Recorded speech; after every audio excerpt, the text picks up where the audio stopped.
The farm income is one of the three parts that make up the total income. In addition to farm income, income from household activities and income from off-farm activities also contribute to this. This total income corresponds to the term household income in the sense used in publications and statistics of government agencies. Farm income represents the changes in value, i.e. not only payments in the form of money, but also changes in prices and quantities of goods that have not yet been sold or paid for. Income is always calculated and stated for a period, usually per year. In agriculture, however, there are also production processes last longer than 1 year. For these cases, only the proportion of costs and benefits that falls within the year for which the income is calculated is taken into account. Therefore, different terms are used for this, at least in the language of agricultural economists in Germany. In income calculation, the terms bases and revenues are used instead of costs and benefits. Farm income can be calculated using two methods, both of which lead to the same result. The first method is the classic calculation of expenses and revenues, which does not require a distinction between fixed and variable costs. The second method is the calculation via the total contribution margin from the contribution margins of individual activities and processes carried out in the agricultural business. This then requires a distinction between variable and fixed costs, as the contribution margins themselves do not take fixed costs into account. Let's first look at the classic calculation. In this method of calculation, the individual revenues of the agricultural business within a year are added together to form the farm revenue, and the expenses required for this are subtracted from the farm revenue. The difference is then the farm income, i.e. the total change in value in that year. This method of calculating farm income is usually suitable when the individual agricultural production processes are not to be examined, but the investigation deals with the overall situation of farming systems. The necessary data for this type of calculation are precisely the data that are usually collected in interviews with farmers about the overall situation. This also applies, for example, to the forms that an agricultural business in Germany must fill out for the tax office for tax assessment. These forms are also nothing more than questionnaires. What counts as farm revenue and what counts as farm expenses? Farm revenue includes the proceeds from the sales of produced products in the year under consideration. In contrast, the expenses for production means and production factors necessary to produce the products that were then sold. This also includes the expenses for the maintenance and repair of production factors, such as machines or buildings. Next, inventory changes must be taken into account, such as increases or decreases in animals or the increase or decrease in inventory at the end of the year compared to the beginning of the year. The value of self-consumption, i.e. the consumption of own products by the household and family, is also part of farm revenue. Self-consumption also includes the use of own machines, buildings, and equipment for household and family purposes. For example, if a tractor and trailer are used to collect firewood or an irrigation pump is used to supply drinking water, the resulting value is part of farm income. Natural withdrawals are considered in farm expenses if these natural withdrawals are passed on, for example, as part of the payment of external labor. Another item of farm revenue is income from leasing on land or payments for leasing land that does not belong to the business. Interests from lending on capital, or expenses, if interest is paid on, are also included. If, for example, money is deposited in the bank and interest is paid on it, this is part of the classic farm revenue. The same applies in the other direction. Interest on loans is considered part of the classic farm expenses. This classic farm revenue also includes payments that the farming system receives in the year through services for others, such as contract work for other farms during field work or harvest.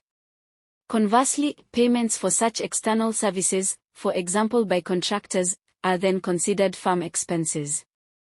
Another aspect of farm revenue and expenses is the changes in the value of goods, facilities, and machines in the year under consideration.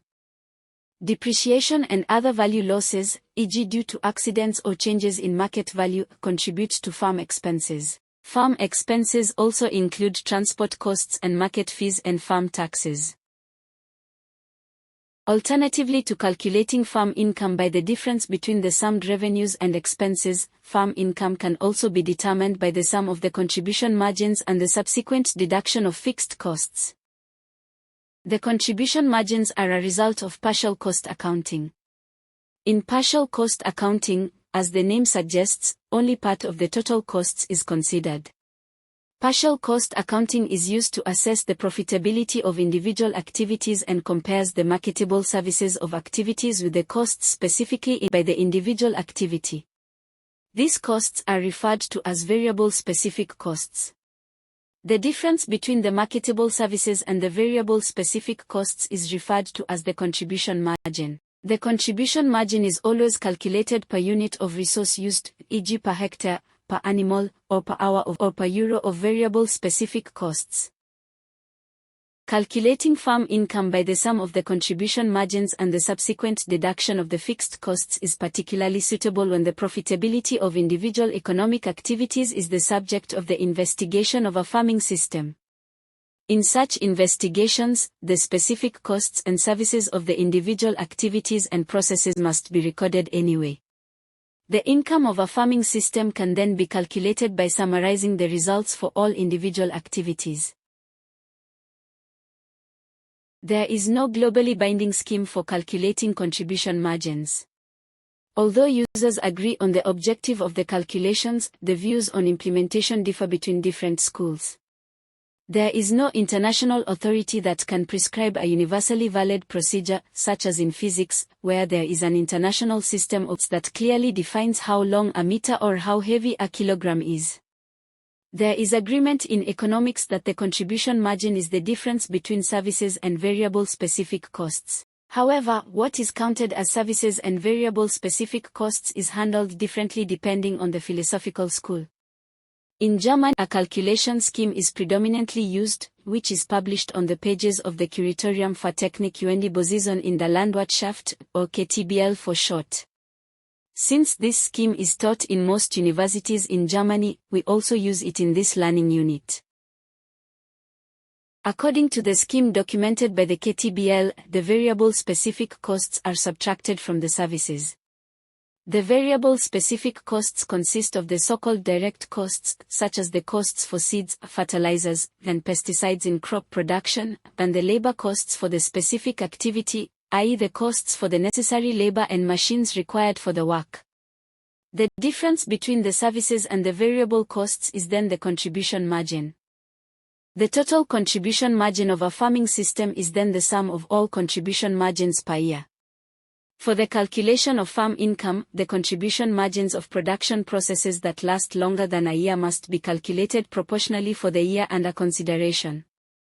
If activities last less than a year and the resources are then used, for example, in situations where 2 harvests per year are possible, all contribution margins in the year under consideration are added together. Since the calculation of contribution margins does not take fixed costs into account, these must then be deducted to arrive at farm income.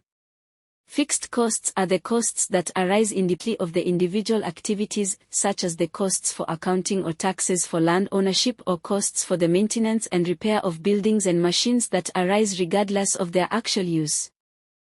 Determining the farm income via the total gross margin requires the collection of data on costs and services of all agricultural activities in a farming system. This allows for the calculation of the contribution margins of the individual processes. Activities that provide intermediate products for further use in the farm, such as for the production of animal feed, may yield negative contribution margins by itself, but are compensated for by the contribution margin of the finishing process. Such exchange relationships can also exist between different processes in crop production, for example through effects due to crop rotation. An example is the binding of nitrogen in the soil when growing legumes, which is then used as a nutrient by the following crop. The individual contribution margins are then multiplied by the extent of the respective activities, e.g. the contribution margin of wheat by the number of hectares on which wheat is grown or the contribution margin per cow by the number of cows kept. The sum of these contribution margins times their respective extent results in the total contribution margin. The imputed interest for the use of own capital is added to this total contribution margin if the contribution margins were calculated according to the scheme proposed by the KTBL. The first task of the total contribution margin is to cover the fixed costs. The remaining balance is the farm income. This farm income is the same as the result of the calculation by the classical method for income calculation. When calculating farm income via the total contribution margin, it must be noted that agricultural activities consist not only of production activities but also of marketing activities and inventory changes. In addition, all imputed, i.e. only calculated and not actually paid, costs must be deducted. These imputed costs, such as the imputed interest on own capital or the imputed rent for own land or an imputed remuneration for family labor, are only used to control the use of resources within a farming system but have no influence on farm income. It must also be ensured that the value of production for self-consumption is taken into account as revenue if this has not already been done in the calculation of the individual contribution margins. Conversely, all payments made in kind must also be deducted. Income or expenses for leasing, capital, and external services must also be added or deducted. The fixed costs that must be deducted are the costs for permanently employed labor and the costs that arise regardless of specific activities, such as costs for maintenance, age-related depreciation, investments, non-performance-related taxes, and levies.